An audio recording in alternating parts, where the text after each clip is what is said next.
हरे कृष्णा, राधे राधे। पुरुषोत्तम मास स्पेशल कथा Bhagavatam in story form. Vyasdev दुखी क्यों थे?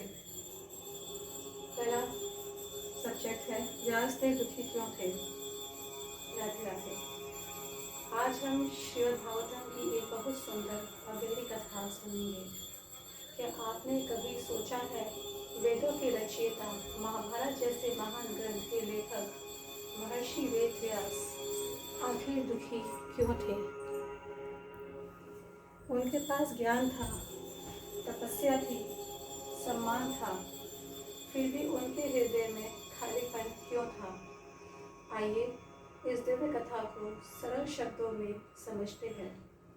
बहुत समय पहले हिमालय के पास अपने आश्रम में महर्षि वेद व्यास जी बैठे थे।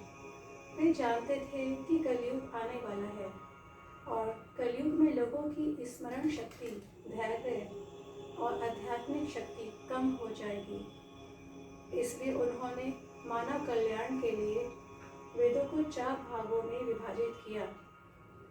4 वेद, ऋग्वेद, सामवेद, यजुर्वेद और अथर्ववेद। फिर उन्होंने इन वेदों को अपने शिष्यों को सौंपा। वेदव्यास जी के 4 प्रमुख शिष्य पैल ऋषि, जिनको ऋग्वेद सौंपा गया, जैमिनी ऋषि सामवेद, वैशंपायन ऋषि यजुर्वेद, अंगिरा ऋषि अथर्ववेद। इसके अलावा उन्होंने पुराणों और महाभारत की भी रचना की ताकि सामान्य लोग भी धर्म को समझ सके। लेकिन इतना सब करने के बाद भी व्यास जी के मन में शांति नहीं थी। उनका हृदय उदास था। वे सोचने लगे, मैंने लोगों के कल्याण के लिए इतना कुछ किया, फिर भी मेरे भीतर संतोष क्यों नहीं है? उसी समय वहाँ देवर्षि नारद मुनि आए।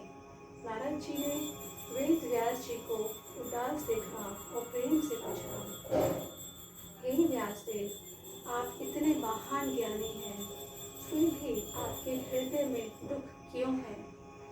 तब व्यासदेव जी ने विनम्रता से कहा, मुझे समझ नहीं आ रहा। मैंने वेद, पुराण और महाभारत की रचना की, फिर भी मेरा मन शांत नहीं है। तब नारद मुनि मुस्कुराए और बोले, हे व्यासदेव, आपने धर्म, कर्म और ज्ञान का बहुत वर्णन किया है, लेकिन आपने भगवान श्री कृष्ण की मधुर लीलाओं और शुद्ध भक्ति का पूर्ण रूप से गुणगान नहीं किया। उन्होंने कहा, सिर्फ ज्ञान से आत्मा को पूर्ण शांति नहीं मिलती। जब तक भगवान के नाम, गुण और प्रेम का रस नहीं होता, तब तक हृदय संतुष्ट नहीं हो सकता। नारद जी ने आगे कहा, भगवान की कथा सुनना, उनका नाम जपना और भक्ति करना, यही मनुष्य जीवन की सबसे बड़ी संपत्ति है। भक्ति के बिना ज्ञान भी अधूरा रह जाता है। तभी व्यासदेव जी समझ गए कि उनके दुख का कारण क्या था। इसके बाद उन्होंने श्रीमद् भागवतम की रचना की, एक ऐसा दिव्य ग्रंथ जिसमें भगवान श्री कृष्ण की लीलाओं, प्रेम और भक्ति का अमृत भरा हुआ है। इस कथा से हमें क्या सीख मिलती है? जीवन में धन, ज्ञान, सफलता सब कुछ होने के बाद भी अगर भगवान स्मरण और शक्ति नहीं है तो मन खाली रह सकता है। सच्ची शांति केवल भगवान के प्रेम में मिलती है। यदि आपको ये कथा अच्छी लगी हो तो चैनल को सब्सक्राइब जरूर करें। अगले वीडियो में हम जानेंगे नारद मुनि पहले कौन थे। राधे राधे। हरे कृष्णा कृष्ण कृष्ण हरे